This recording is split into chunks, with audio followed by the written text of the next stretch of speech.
Australian actor Julian McMahon has died after a private battle with cancer at the age of 56.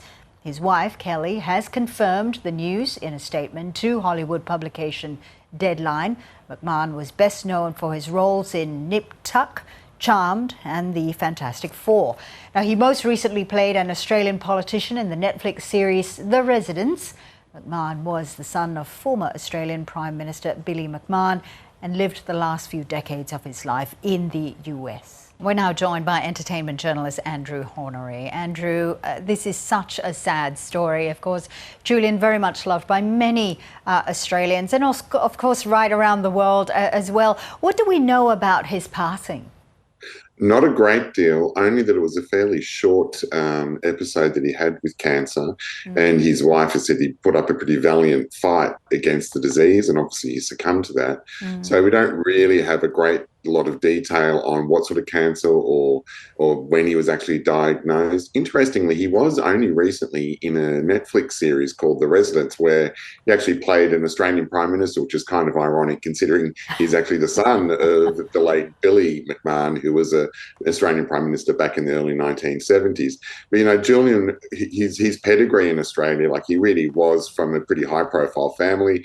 His mother, Lady Sonia McMahon, she was a well-known socialite across the country, and he was pretty close to his mum as well. And so for many years he was a model and a sort of an actor working in Australian soap operas like Home and Away, and before that some other ones, just sort of minor roles. But he was always kind of very popular guy, always out in the scene, very, very sort of amenable, nice guy.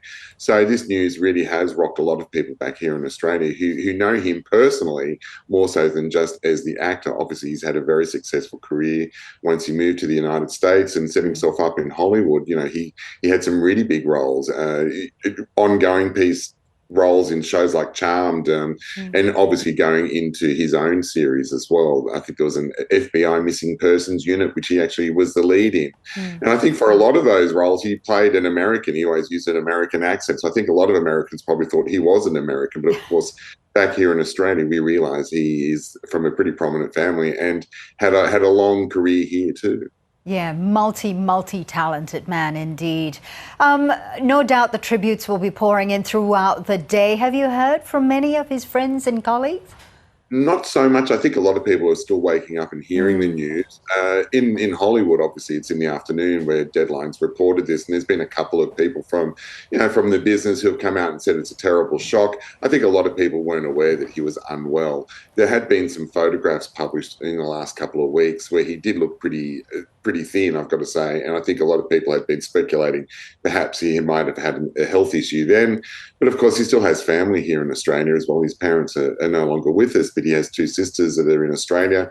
So this would be devastating news for them clearly as well. And of course, you know, he was married 3 times, and a lot of people seem to forget that his first wife was actually Dannii Minogue.